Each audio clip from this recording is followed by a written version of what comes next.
Good morning students, welcome to Iqbal Arts classes.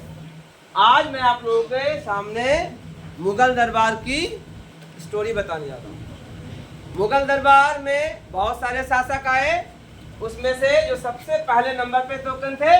Babar. Babar का जन्म हुआ था फरगना में। कब हुआ था? कब हुआ था? बाबर का जन्म फरगना में कब हुआ था? ये हुआ था 14 फरवरी 1483 को। कब हुआ था? हाँ। इनके पिता का नाम था उमर शेख मिर्जा। क्या नाम था? हाँ। और माता का नाम कुतलुग निगार खानम। माता का क्या नाम था? कुतलुग निगार खानम। पिता का नाम था उमर शेख मिर्जा। लिख लीजिएगा, लिखना है तो ठीक है ना। इनके पिताजी फरगना के शासक थे। फरगना के शासक थे, है ना। बचपन की जिंदगी बहुत अच्छे से गुजरी, लेकिन जब ये 14 साल के हुए तो इनके पिता का देहांत हो गया।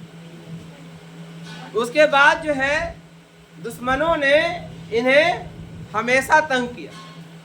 कई बार वो अपने शासन को, अपने गद्दी को कब्जा भी किया, लेकिन दुश्मनों ने इन्हें मार के भगाया। दर बदर ठोकरें खानी पड़ी। किसको? बाबर को। ठीक है, लेकिन इसने हार नहीं मानी। इनके दिल में ये दिली ख्वाहिश थी कि भारत में जाकर अपनी हुकूमत स्थापित करें, है ना। तो वो चाहत भी कैसे पूरी हुई, है ना। उस समय सल्तनत काल में जो बादशाह थे, जो राजा सुल्तान थे, उनका नाम था इब्राहिम लोदी। क्या नाम था? उस समय इब्राहिम लोदी की एक मजबूत और स्ट्रॉन्ग हाथियों का पूरा फौज था। क्या था? पूरे हाथियों का फौज था भरा हुआ। उसको हराना आसान नहीं था, लेकिन भारत से दावत गया। किसका दावत गया? कहता ना, घर कोई भी चीज को बर्बाद करना है तो उसका दुश्मन कौन होता है? घर में ही दुश्मन होता है ना। आपका दुश्मन कौन है? आपके बगली में छिपा हुआ। कहता है, क्या बोलते हैं? आस्तीन का सांप। तो उस समय जो है ना, सल्तनत काल में आस्तीन का सांप कौन बना? 2 आदमी थे, है ना। 2 आदमी थे जिन्होंने बुलाया इनको। किनको? दावत दिया। एक का नाम था सूबेदार दौलत खां, जो पंजाब का सूबेदार था। पंजाब का किसके सूबेदार था? सल्तनत काल में इब्राहिम लोदी का सूबेदार था। कहाँ? पंजाब में। वो इब्राहिम लोदी से जलता था। वो चाहता था इब्राहिम लोदी को हटा दे। तो इसको मौका मिला और इसने दौलत खां ने बुलाया। किसको? बाबर को बुलाया कि आइए यहाँ और मेरी मदद कीजिए। तो एक था कौन? आपका दौलत खां, और दूसरा का नाम था आलम खां। एक था चाचा, एक था मामा। दोनों ने बुलाया। कहला कि आइए इब्राहिम लोदी का सफाया कीजिए। और सोचा ना कि जब पहले आते थे, आ करके लूटते थे और चले जाते थे, तो गद्दी मेरा साफ हो जाएगा, गद्दी पर हम बैठ जाएंगे, हम राजा बन बैठेंगे। लेकिन ये बात बाबर के हाथ में, दिमाग में नहीं थी। बाबर के तो मन में था कि हम यहाँ पे अपनी हुकूमत स्थापित करें। तो 1526 में बाबर अपनी 7000 फौज लेके आया, है ना। और उस समय इब्राहिम लोदी की फौज कितनी थी? 3 लाख के करीब फौज थी, जिसमें हाथी घोड़े सब थे। अब 3 लाख के फौज का मुकाबला कैसे करना था? तो बाबर ने सबसे पहले इंडिया तोप लाया था। तो समझते हो? देखा है तो, है ना। और क्या किया था उसने? बाबर ने अपने घोड़े पर काला पर्दा डाल दिया था। अपने घोड़ों पर काला पर्दा डाल दिया था, है ना। घोड़ों के काले पर्दे देख करके यहाँ के हाथी भड़क गए। हाथी दूध से बहुत डरता है। काला लाल से, लाल सांड है, लाल से डरता है, उससे गुस्सा उसको आता है। और हाथी और भैंस को, कौन भैंस? सांड भैंस हो गया, इसके तो अजीब लग, अरे भैंस देखा है? भैंस का जो कड़ा होता है, जो नर होता है ना, जिसको भैंसा कहते हैं हम लोग गांव में होता था भैंसा, गाड़ी खींचने के लिए। यूपी में जाइए तो बड़का बड़का भैंसा होता है। तो भैंसा के सामने अगर छाता ले जाओगे, काला छाता, या बुरके वाली कोई चली पहुंच जाए तो ले ठोकैया दे ठोकैया कर देगा उनको, है ना। पता नहीं उसके आंख में कौन सा रिएक्शन होता है जिससे वो गुस्से में आ जाता है। तो हाथी के सामने जो है, जो काला पर्दा देख लिया, हाथी सब भड़क गए और पीछे को ओर भागने लगे, जिससे उनकी पैदल सेना पूरी तरह से कुचल गई, बर्बाद हो गई। ठीक है। और जो उनके घोड़े थे, किनके? इब्राहिम लोदी के, इनकी तोपों की पहली बार तोप का आवाज सुने, है ना। आप कोई ऐसा जानवर लाइए अपने घर में, शहर में, पहली बार जो देहात का, जहां पर कुछ चलता ना हो, गाड़ी उड़ी और पहले से पोंक करता है तो उड़ने लगता, भागने लगता है। ऐसा होता ना जानवर, है ना। गाड़ी की आवाज सुना तो पीछे भागे लगा। तो ऐसे जानवर थे, पहली बार तोप का आवाज सुना तो उसके घोड़े भी दब गए और जिससे उनकी सेना पूरी तबाह हो गई। लड़ने से पहले ही पूरी सेना तबाह हो गई और खुद इब्राहिम लोदी पकड़ा गया और उसको जान से मार दिया अकबर ने, या बाबर ने। और भारत में मुगल वंश की शुरुआत हुई। ठीक है। कौन? बाबर दो खानदानों से मिश्रण है। बाबर का खानदान दो खानदानों से, एक तैमूर लंग से और एक मंगोल वंश से। नाम सुना है तैमूर लंग? तैमूर का नाम सुना है? तैमूर लंग जो थे, वो जो लुटेरा था, वो इंडिया पूरे दुनिया में लूटता चलता था। बर्बर जाति का था वो, क्या था? लुटेरा जाति का था वो, हर तरफ लूटता रहता था वो, तैमूर लंग। उसी के खानदान से थे। तो यहाँ पर लिखा भी है कि यहाँ बता रहे आपको, बाबर जो थे वो सबसे छोटे थे। क्या थे? हाँ, सबसे छोटे थे वो। ये जो है तैमूर लंग के 5वें वंशज थे कितने? और चंगेज खां के 14वें वंश थे। चंगेज खां के माता जो थी चंगेज खान की तरफ से थी और पिता तैमूर वंश की तरफ से। दोनों बहादुर, दोनों का खून उनमें मिक्स हो गया तो ये भी बहादुर बने। कौन? बाबर। ठीक है। बाबर के कितने बेटे थे? कितने बेटे थे? बाबर के 3 बेटे थे और 5 बेटियां थी, है ना। बाबर कितने बेटे थे? 3 बेटे थे और 5 बेटियां थी। ठीक है। चलिए अब आइए इधर। हाँ, इधर आइए, हम बताते हैं आपको। बाबर चगताई तुर्क के थे। चलिए बाबर के चलिए उमर यहाँ पर देखिए, कहता है उमर शेख मिर्जा की उमर शेख मिर्जा की 8 संतानें थी। तो ये तीसरे बेटे थे। कौन? 3 बेटे थे और 5 बेटियां थी। इसमें एक का नाम था, नाम बताते सबका, उमर शेख देखिए यहाँ पर लिखा हुआ है कि 5 लड़कियों में खानजादा बेगम, मिहिर बेगम, शाहबानो बेगम, कादर सुल्तान और राकिया सुल्तान बेटियां थी। और बेटों में थे बाबर, जहांगीर और नासिर। ठीक है। खाली सब उतना जानने होते हैं, ये सब इतना एग्जाम में नहीं आता। तो ये सब जो है, अब जब इंडिया आए, इंडिया पर कब्जा कर लिया, कब्जा तो कर लिया, लेकिन बाबर के लिए ये कोई तोशक तकिया नहीं था, आसान गद्दी नहीं थी। बाबर के लिए इंडिया कांटों का सेज था। कांटों का सेज का मतलब बहुत मुश्किल दौर था। चारों तरफ राजपूत, चारों तरफ हिंदू राजा और बीच में एक बाबर और चारों तरफ दुश्मनी, है ना। ऐसे स्थिति में सबसे युद्ध करना जरूरी था। तो बाबर ने पहला युद्ध किससे लड़ा? किसे? यही बताया। बाबर ने पहला युद्ध किसे लड़ा? पानीपत का प्रथम युद्ध किसे लड़ा? दुनिया में इब्राहिम लोदी से। है ना, पानीपत के मैदान में हराया किसको?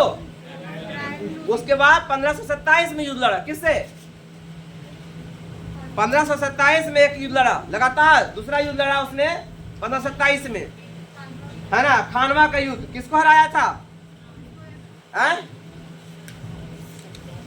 बताइए। राणा सांगा को हराया। राणा सांगा बहुत बहादुर थे, राजपूत किंग थे, उनको हराया कौन? बाबर ने। फिर तीसरी लड़ाई लड़ा किससे? चंदेरी का युद्ध, है ना, किसे? 1528 में, उसमें महमूद लोदी को हराया। हाँ, महमूद खां ने 1529 में हराया किसको? महमूद खां लोदी को हराया। और 1527 में घाघरा एक और था, क्या तो नाम था उसका राजा का? 1529 में इब्राहिम या महमूद लोदी को हराया, घाघरा युद्ध। देखो 3 युद्ध, 4 युद्ध है, चारों युद्ध का नाम बताते हैं आपको। हाँ, पहला युद्ध लड़ा, हम लिख देते हैं यहाँ पर। हाँ, पहला युद्ध लड़ा 1526 में, 1526 में किससे लड़ा? इब्राहिम लोदी से। क्या नाम था? इब्राहिम लोदी। और इसको हराया कौन? बाबर जी का ये हराया। नंबर 2 था 1527 में, है ना, किसको हराया? आपका राणा सांगा को। किसको हराया? राणा सांगा को, है ना। 1528 में चंदेरी का युद्ध हुआ था, चंदेरी का। 1527 में घाघरा का युद्ध, नहीं घाघरा का चंदेरी बता तो, इसमें दिया नहीं है लेकिन, हाँ ना, तो 1527 में हुआ। 1528 में चंदेरी का युद्ध हुआ, चंदेरी का युद्ध हुआ। चंदेरी के युद्ध में किसी राजा को हराया था, याद नहीं आ रहा हमको एग्जैक्टली। 1528। और 1529 में घाघरा का युद्ध हुआ। घाघरा का युद्ध हुआ, जिसमें उसने किसको हराया था? महमूद खां लोदी को हराया, महमूद खां लोदी को हराया। इस तरह से लगातार कितने युद्ध लड़े? 4। कौन? और सभी में क्या मिला? जीत मिला। और एक बाबर ने एक मजबूत सल्तनत की शुरुआत कर दी थी। किसने? बट किस्मत को जो होना हो जाता है। 1530 में बाबर की मौत हुई। अचानक मौत नहीं हुई, मौत के पीछे एक कहानी थी, सुनना चाहोगे? yes, कहानी ये है कि बाबर के 3 बेटे थे, तीनों बेटों में से सबसे बड़े बेटे थे हुमायूं। कौन थे? ये बीमार पड़ गया, ये बहुत योग्य बेटा था, नालायक बेटा नहीं, सबसे अच्छा बेटा इसी को मानता था, और बड़ा बेटा था। कहानी ये है कि बहुत बीमार पड़ गया। क्या हो गया? बहुत बीमार पड़ गया, बचने को उम्मीद नहीं थी। सब लोगों ने कह दिया कि अब इसकी मौत लिखी हुई है, अब ये नहीं बचने वाला। तो बाबर ने स्पेशल दुआ की अल्लाह से, ऐ अल्लाह इसके बदले में हमें उठा ले, इसको बचा ले। कहा जाता है इनकी दुआ कबूल हो गई। धीरे धीरे हुमायूं ठीक हो गया और धीरे धीरे इसकी सेहत गिर चली गई बाबर की, और 1530 में इनकी मृत्यु। ठीक है। अब शाही दुश्मन का बेटा दोस्त, दुश्मन का बेटा दुश्मन ना है जी, है ना।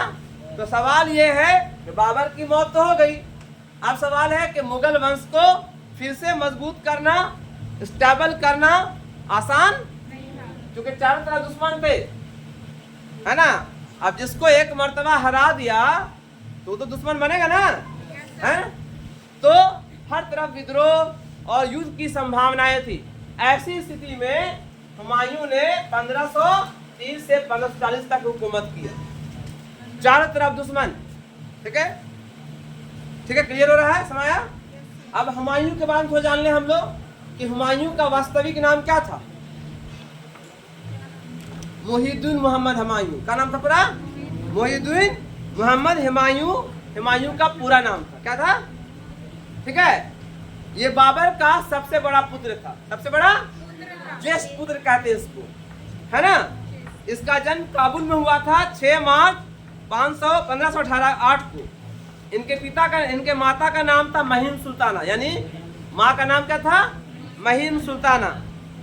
ठीक है। 29 दिसंबर 1530 को ये गद्दी पर बैठा। उस समय इनकी उम्र केवल 23 साल थी। हुमायूं अपने छोटे भाइयों से बड़ी परेशान था। छोटा भाई नाकारा था, एक का नाम था कामरान, है ना, और एक का नाम था अस्करी। क्या नाम था? दोनों भाई थे, कामरान और अस्करी, दोनों शराबी कबाबी। क्या था? शराब का लत था। पिता ने, अलवर जगह है, पिता ने कहा रखा था कि बेटा अपने छोटे भाइयों को ख्याल रखो, हम तो जा रहे हैं। बट कहते हैं कि सबसे बड़ा दुश्मन कौन होता है? अपने भाई लोग होते हैं, याद रखना, है ना। तो इसे हालांकि उसको गवर्नर बना दिया, राज दे रखा था, लेकिन कभी भी हुमायूं को सहायता नहीं किया, बल्कि पीठ पीछे हुमायूं को हमेशा तंग करता रहा। कौन? दोनों भाई, है ना। जैसे तैसे 10 साल गुजारा, है ना, और बीच में टपक गए कौन? शेरशाह सूरी। बड़ा ही खतरनाक घटना घटी, है ना। एक ऐसा राजा, इसका वीडियो मैं शॉर्ट वीडियो डाला हूं अपने चैनल पर, कि बहुत ही खतरनाक स्थिति में पहुंच गई स्थिति। अब लग रहा था कि मुगल काल खत्म हो जाएगा, है ना, मुगल काल खत्म हो जाएगा। जैसे ही शुरू हुआ था वैसे समाप्त हो जाएगा, क्योंकि हुमायूं 1539 में युद्ध लड़ा। किससे? शेरशाह से। कौन सा युद्ध? शेरशाह से हुमायूं का युद्ध हुआ, चौसा का युद्ध। क्या हुआ? चौसा का युद्ध। सुना होगा आप लोगों ने, बहुत खतरनाक युद्ध हुआ। इसमें हुमायूं हार गए। क्या हो गया? ठीक है। और उसके बाद जो है दूसरा युद्ध हुआ 1540 में, उसका नाम रखा बिलग्राम का युद्ध। क्या हुआ? इस युद्ध में जो भी रही सही शक्ति थी हुमायूं की, सब खत्म। जान भी बचने की उम्मीद कम थी। हुमायूं यमुना में कूद गया था डर के मारे, जान बचाने के। कहाँ कूद गया था? यमुना में डूब रहा था। ठीक है। तो निजाम नाम के एक भिस्ती, समय में आता भिस्ती, ओ मैया भिस्ती। पहले लोग भिस्ती करते क्या थे? पानी भर भर के लाते थे गांव में, आप पानी भरते थे, पानी पहुंचा, उसको भिस्ती कहते हैं। हाँ, मशक। भिस्ती आदमी होता है, मटका कोई होता है। और जो ले आता मटका, वो उसको मशकीजा क्या बोलते उसको? हाँ, ऐसे रख ले आता है, मशकीजा, है ना। एक फिल्म आई थी, पुरानी फिल्म अमिताभ बच्चन की, जिसमें वो भी पानी ऐसे भर के लाता था। तो भूतहा फिल्म, तो भूतवा को उसी में मशकीजे में भर करके और जमीन में उसको गाड़ दिया था। देखा फिल्म जी? पुरानी फिल्म है शाहरुख खान की। ठीक है। तो मशकीजा वो भर के पानी भरता, तो भिस्ती ने देखा कि कोई डूब रहा है। ठीक है। तो उसको निकाला, जान बचाया। किसको? हुमायूं को। और ये समझ गया कि राजा है, फिर वहां से वो चले गए काबुल। कौन? हुमायूं। और उनके साथ उनकी बीवी थी हमीदा बानो बेगम। हुमायूं की बीवी कौन थी? और उस समय अकबर हमीदा बानो बेगम के गर्भ में पल रहा था।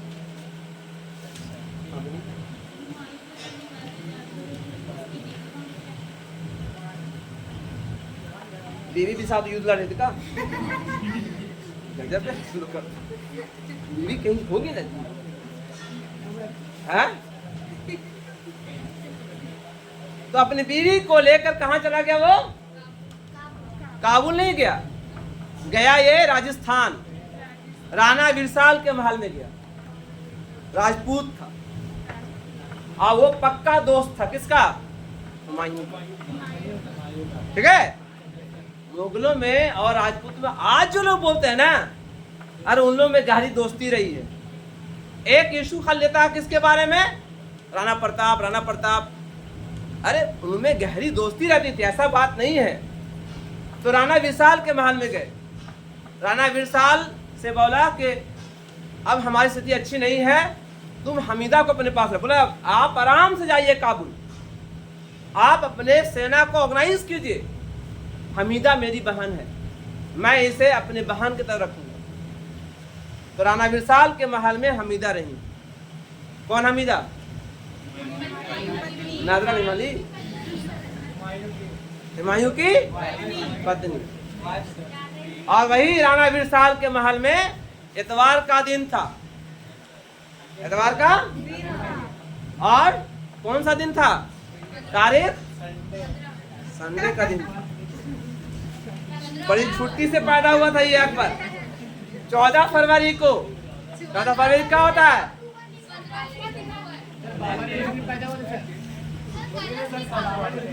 ना हाँ कितना अकबर का जन्म हुआ? हाँ 15 अक्टूबर 1542 को राणा विशाल के महल में अकबर का जन्म हुआ, है ना। जब खबर मिली हुमायूं को कि तुमको एक बेटा हुआ है, हुमायूं खुशी से पागल हो गया और उसने अपने दोस्तों को एक दस्त में लेकर के, वो क्या हुआ, वो कस्तूरी मृग सुना आप लोग? एक बहुत सुंदर सा बहुत खुशबूदार अतर होता है कस्तूरी और मिश्री ऐसे ले करके दस्त में अपने दोस्तों को बांटा। बोला मेरे पास देने के लिए अभी यही है, तुम सब दुआ करो कि मेरे बेटे का नाम इस तरह से खुशबू, जैसे इसकी खुशबू फैलती है वैसे मेरे बेटे का नाम खुशबू की तरह पूरी दुनिया में फैले।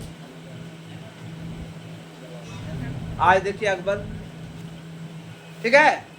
तो हुमायूं की जिंदगी बहुत ही कठिनाइयों से गुजरी, बहुत ही, है ना। तो 1540 में पूरी तरह से सफाया हो गया मुगल काल का। अब तो लग रहा था कि मुगल काल दोबारा नहीं आएगा, लेकिन खुशकिस्मती रही मुगल काल की और बदकिस्मती रही, हम सवाल करें तुम दोनों को।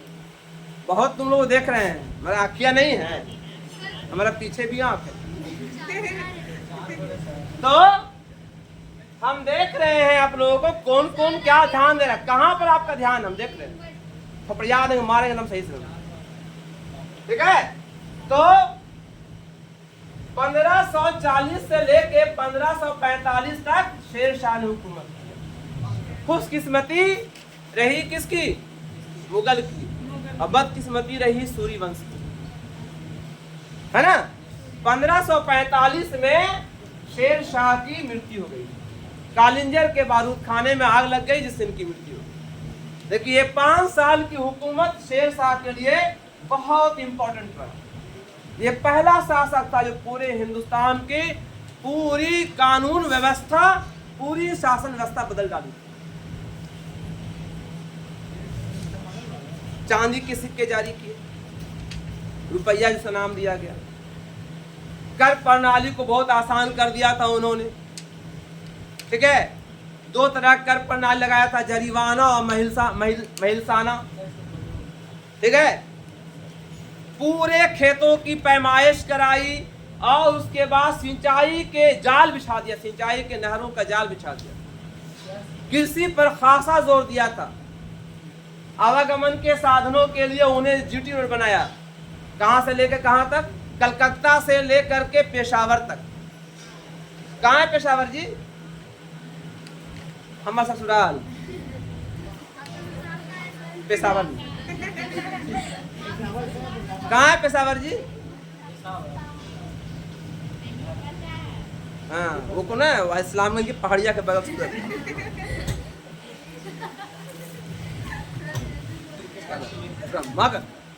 पेशावर पाकिस्तान में, पाकिस्तान से लेकर कलकत्ता को उन्होंने एक शहरा बनाया जिसको कहते हैं GT road, grand trunk road, जो आज हम NH हाईवे नाम दिया गया है, नेशनल हाईवे 1, नेशनल हाईवे 2, ये उन्हीं का दिया हुआ।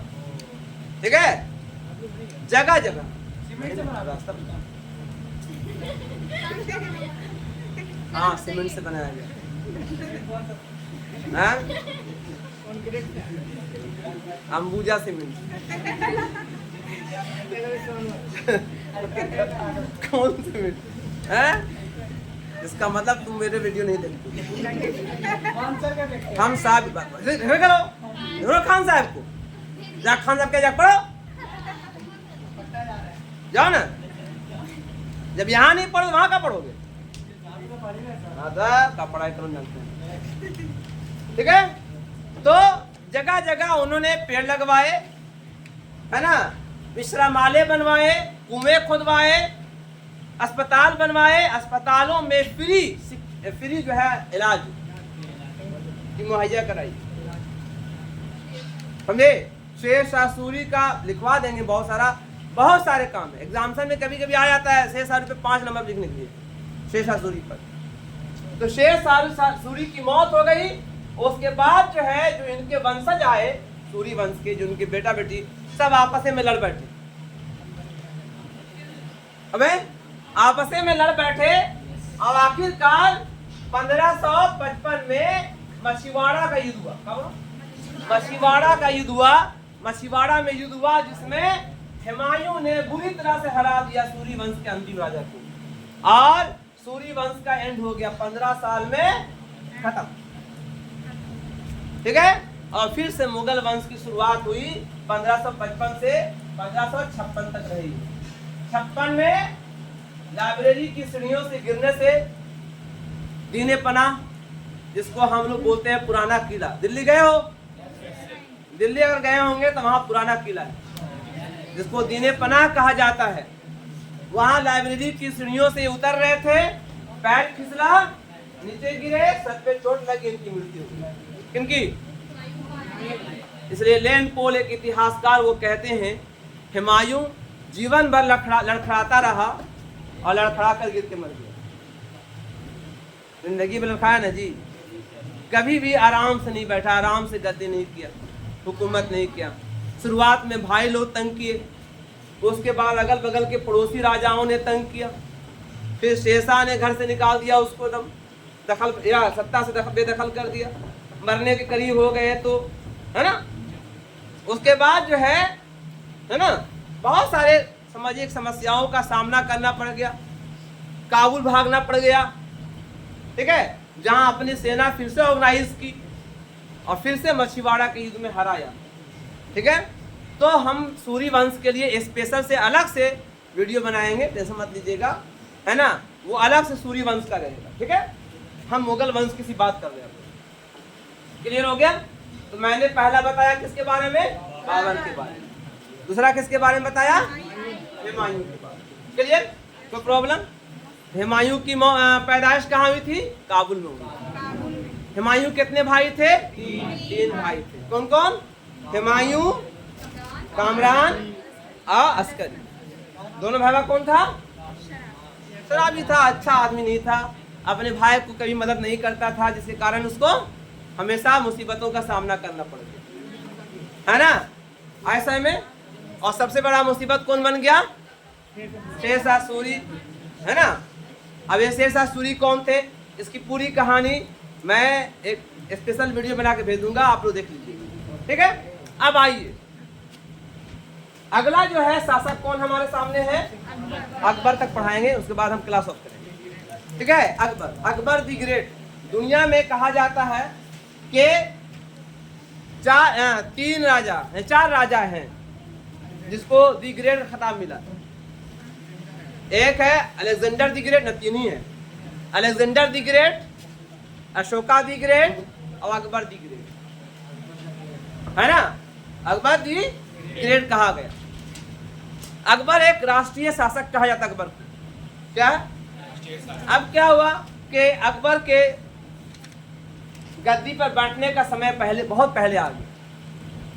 इतिहासकारों के अनुसार उस समय उसकी उम्र 13 या 14 साल थी, कहीं पर 13 साल है, कहीं पर 14 साल। 13 साल का बच्चा गद्दी पर क्या बैठेगा, ठीक है। मछीवाड़ा के युद्ध में हार जाने के बाद सूरी वंश जो है सबसे ज्यादा रोल अदा किया था बैरम खान ने। कौन है बैरम खान? का नाम सुना आप लोगों ने? जोधा अकबर में दिखाया गया बैरम खान को। तो बैरम खान ने मछुआरा के युद्ध में हराया था किसको? सूरी वंश के राजाओं को। उसके बाद जो है 1 साल के बाद जब हुमायूं की मृत्यु हो गई तो अकबर का लालन पालन, अकबर को देखभाल और उसे एक अच्छा शासक के रूप में कन्वर्ट करने के लिए बैरम खान की अहम भूमिका रही। ठीक है, जब तक अकबर जो है युद्ध लड़ने के लायक नहीं रहा तब तक के बैरम खान युद्ध लड़ता था उसके बदले में। बैरम खान जो था ये हुमायूं का दोस्त, हुमायूं का पक्का दोस्त था, वो सब दोस्त नहीं, जिगरी दोस्त जिसको बोलते हैं, है ना। ऐसे में यही वजह है कि अकबर सलीमा सुल्तान को बहुत ही मतलब यानी इज्जत करती थी। कौन थी? बैरम खान की पत्नी थी सलीमा सुल्तान। जब बैरम खान की हत्या कर दी गई थी तो सलीमा सुल्तान बेवा हो गई। अब उसको कोई देखभाल करने वाला नहीं था, तो राज दरबार में बेवा के रूप में न रख करके उसे विवाह कर लिया। और उसे मतलब ऐसा नहीं कि विवाह करके मतलब उसके साथ मतलब कोई बीवी का रिश्ता नहीं, उसके एक समझिए कि एक उस्ताद, एक अच्छे शिक्षक के रूप में उसे जब भी कोई मसला आता था तो 2 ही आदमी उनको बहुत मदद करते थे। कौन कौन? एक सलीमा बेगम और एक गुलबदन बेगम। कौन थी गुलबदन बेगम?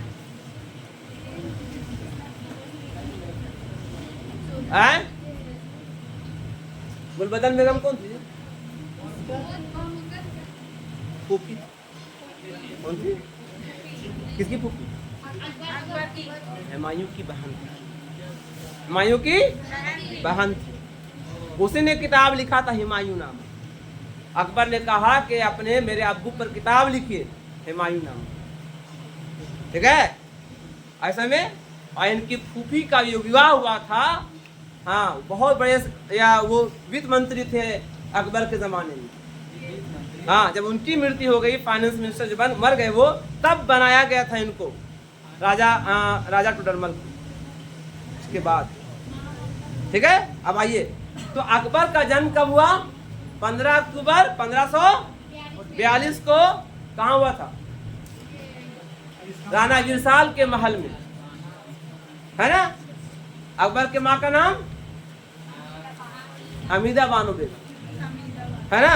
अकबर के पिता का नाम बता दिया, अंग्रेजी को घोड़ा बताता है ना। चलिए, कितने साल की उम्र में गद्दी पे बैठा? कब बैठा? हाँ, 1542 में ये गद्दी पे बैठ गया था। 14 वर्ष की आयु में गद्दी पे बैठा। और उस समय ये बहुत छोटे थे, युद्ध नहीं लड़ते थे, तो रोक दिया कि तुम मत लड़ोगे। पानीपत का दूसरा युद्ध हुआ। पानीपत का प्रथम युद्ध कब हुआ था? 1526 में, और दूसरा हुआ 1556 में। किससे हुआ था? बैरम खान और हेमू। कौन था? और हेमू को बुरी तरह से हराया कौन? बैरम खान। ठीक है, ऐसे में। और उसके बाद मुगल सल्तनत की नींव पड़ गई और मुगल सल्तनत का विस्तार होने लगा। ठीक है, अब बात यहां पर आई कि 1560 में, कब? 1560 में बैरम खान की हत्या हो गई। और किसने हत्या की? एक्चुअली कुछ दुश्मन थे, अकबर के भी कई दुश्मन थे, घरेलू दुश्मन, जो अंदर से षड्यंत्र रखते थे, है ना। बस तुम सीरियल देखोगे, है ना। बैरम खान हज के लिए जा रहे थे, रास्ते में ही गुजरात में उनकी हत्या कर दी, है ना।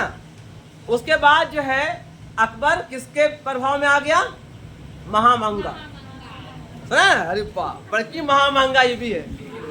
महामंगा जब एंट्री कर कहा आवाज था पीछे से, बैकग्राउंड साउंड बोलो जी। हाँ, एक साउंड आता, हाँ मंगा, है ना। तो महामंगा बहुत ही एक प्रभावशाली महिला थी। ये अकबर की धाई माँ थी। धाई माँ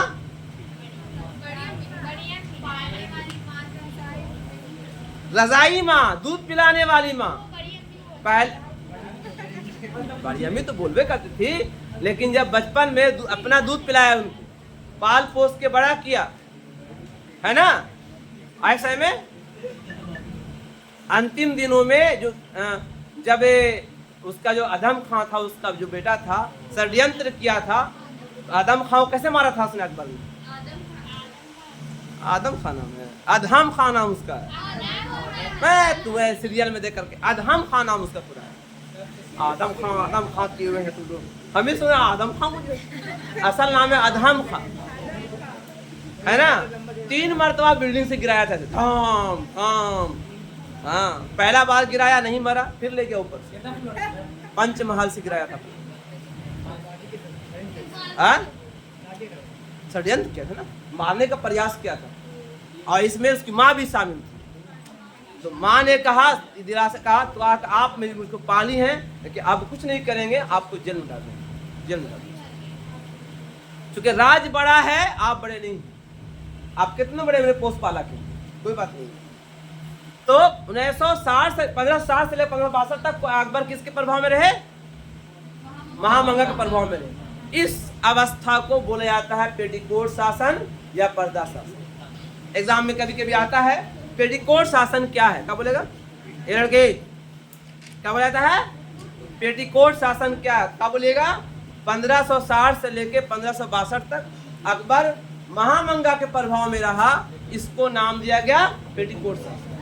उसके बाद 1562 के बाद अकबर ने शासन व्यवस्था अपने हाथ में ले लिया, है ना, क्योंकि 56 में गद्दी पे बैठा, 56 में, तो 4 और 6 कितना हो गया? 4 और 2 6 हो गया, यानी उस समय वो 20 साल का हो गया, 20 साल का अक्लमंद बच्चा हो गया।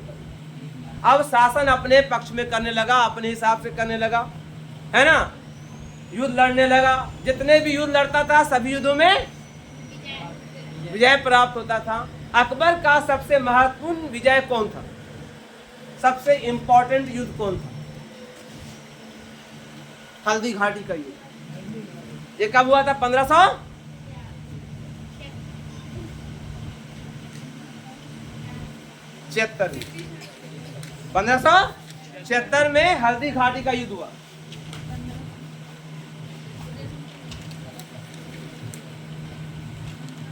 हल्दी घाटी का युद्ध हुआ, है ना। काबुल पर जीता, कंधार जीता, गुजरात पर विजय प्राप्त कर लिया था। बाप रे बाप, किसको?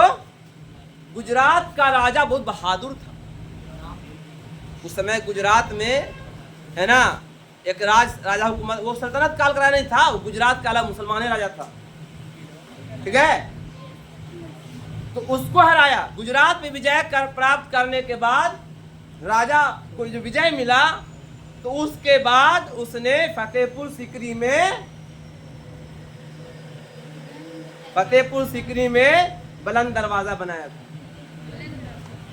बुलंद दरवाजा कहाँ है? देखा है बुलंद दरवाजा? कई फोटो है, यहाँ पे है बुलंद दरवाजा। सामने वाला, हाँ सामने वाला। ये तो क्या ऐसे पड़ता है ना, सीधा रहेगा तो बड़ा दिखेगा। ये बुलंद दरवाजा, पीछे पूरी बिल्डिंग है, हाँ सामने वाला बुलंद दरवाजा, ठीक है। इसमें जो है जगह जगह घोड़े की नाल चिपकाई हुई है, घोड़े की नाल चिपकाई हुई है, समझे।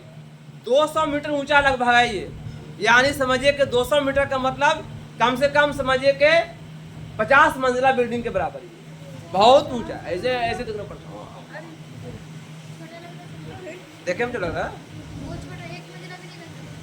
यहाँ पर, देख लो वहाँ पर जाओगे तो ना है, ये होगा जब लड़का ही है। सीढ़ी खाली ऊपर चढ़ने में, बुलंद दरवाजा पहुँचने में सीढ़ी में लगता है कि 150 सीढ़ी है लगभग, खाली चढ़ने में, नीचे से ऊपर जाने में 54 मीटर है। कौन जी? कौन वाला? नीचे सीढ़ी से चढ़ने में, सीढ़ी से समझे। इसके बाद जो है क्या बताया कि जगह जगह घोड़े की नाल बिछाई हुई है। घोड़े की काहला, जो घोड़े गुजरात में जीते थे ना, युद्ध में लड़े थे, उस सब का नाल बिछा दिया, ठीक है। तो गुजरात में विजय प्राप्त किया किसने? अकबर। और सबसे बड़ी जीत थी हल्दी घाटी का युद्ध। कब हुआ था? 1576 में हुआ था। किसके बीच हुआ था? अकबर और राणा प्रताप। अकबर और उस समय अकबर के सेनापति कौन थे? राजा मानसिंह, जोधा के भतीजा जिसको बोलते हैं, है ना। तो राजा मानसिंह इस तरफ से सेनापति थे, है ना। इसलिए लोग बोलते हैं कि राजपूत ने ही राजपूत को हराया, है ना। राणा प्रताप भी कम बहादुर नहीं थे, बहुत बहादुर थे। कहा जाता है कि राणा प्रताप का टोटल जो हथियार जब वो लेकर चलते थे, जो समझिए हथियार ही वो एक क्विंटल का होता था। जरा मिला दिए तो सब मिला करके। सोचिए कितने बहादुर होते होंगे उस समय के शासक, ऐसे बहादुर होते, है ना। ऐसे में चित्तौड़ का जो युद्ध हुआ, चित्तौड़ जो है जहां पर उनका साम्राज्य था, राजधानी था, है ना। चित्तौड़ को जीतने के लिए बहुत मुश्किल था, वो जब ऊंचाई पर था, ऐसे वहां चढ़ना शासकों के लिए बहुत टेंशन था, या आर्मियों के लिए। तो क्या किया गया था? तो इस तरफ एक तरफ से उसने टीला बना दिया था अकबर ने, और टीले पर जो है तोप रख करके यहाँ से दरवाजा खोलने के लिए तोप गोला मारता था। बड़ी मुश्किल से हल्दी घाटी का युद्ध जीता कौन? और इस युद्ध के बाद, है ना, इनकी मृत्यु हो गई। किनकी? राणा उदय सिंह की मृत्यु होने के बाद क्या हुआ? हाँ, हल्दी घाटी का राणा प्रताप परास्त हुए और उनकी मृत्यु भी हो गई थी, क्योंकि वो भाग गए थे, जंगलों में छिप गए थे। और उनके हारने का एक वजह था कि उनका घोड़ा मर गया था। जो उनका असली जो घोड़ा था, जो बहादुर घोड़ा था, हाँ, चेतक, जो बड़े बड़े नदियों को यूं ही एकदम उड़ के पार कर जाता था, है ना, कूद के पार, ऐसे से घोड़े उनके पास थे, समझे। तो उनके घोड़े की मृत्यु हो जाने के कारण जो है वो पकड़े गए, है ना। पकड़े नहीं, मतलब भाग गए थे, फिर उनका बाद में उनकी मृत्यु भी हो गई। तो इस तरह से हल्दी घाटी का युद्ध हुआ। फिर अहमदनगर पे विजय प्राप्त किया इन्होंने, कंधार तक विजय प्राप्त किया इन्होंने। किन्होंने? अकबर ने। अकबर का शासनकाल बहुत शानदार शासनकाल रहा। अकबर ने क्या क्या किया, ये इसके बारे में हम लोग बाद में बताएंगे। जब अकबर का प्रशासन आएगा, जब मुगल का प्रशासन आएगा, तो उसमें बताएंगे क्या क्या किया, सामाजिक जीवन में क्या किया, आर्थिक जीवन में क्या किया, क्या क्या बदलाव किया, वो सारी चीजें उसके बाद पढ़ी जाएंगी। ठीक है, क्लियर हो गया? तो आज मैंने क्या क्या बताया, फिर से बोलते हैं। पहला क्या बताया मैंने? बाबर के बारे में। दूसरा किसके बारे में बताया? हुमायूं के बारे में। तीसरा अकबर के बारे में बताया। अगले क्लास में कल किसके बारे में बताएंगे? कल जहांगीर, शाहजहां और औरंगजेब के बारे में। कल 3 शासक हो जाएगा। उसके बाद कुछ परवर्ती मुगल के बारे में भी बता देंगे, ताकि माइंड में आपके साथ रहे, है ना। Thank you. इस वीडियो को यहीं पर अंत करते हैं। लाइक कीजिए, सब्सक्राइब कीजिए, नहीं कीजिए तो चुप रहेंगे।